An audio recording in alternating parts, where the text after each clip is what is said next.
Well, border crossings usually do tend to rise during the month of December once those temperatures cool down just a bit. But we could see some more migrants try to get into the United States once the Trump administration takes office come January. But a rep with the Texas Department of Public Safety tells me they're ready for anything. We may see a surge, we may not, but we're ready in Texas. It's a slow start to my ride along in South Texas. Lieutenant Chris Olivares is on patrol, keeping watch along the Rio Grande. Then a call comes in. We're gonna head up to write them up. Our first stop takes us to a town in the valley called McAllen.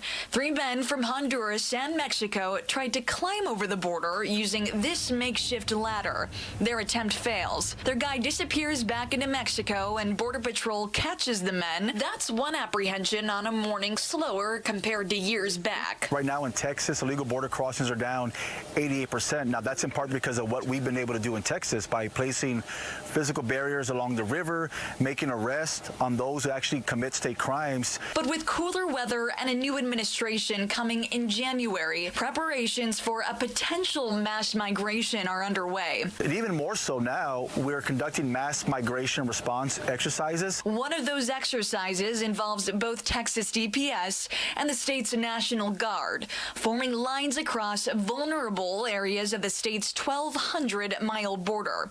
The exercise is meant to send a message. Illegal border crossers are not going to want to cross in that area. They're going to want to go somewhere else where there's less resistance. The president-elect spent much of his campaign promising to secure the border and deport people who came to the U.S. illegally. Trump says he'll make good on his promise come day one.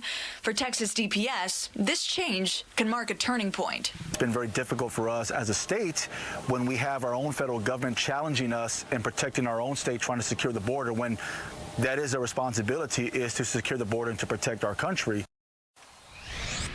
Yeah, and while there are preparations for a potential surge coming here to the Rio Grande Valley and the entire South Texas border, it's important to note that immediately after Trump's Election Day victory, a mass caravan full of thousands moving through Mexico cut down by nearly half. In Mission, Texas, Sarah Allegre, Fox 32, Chicago.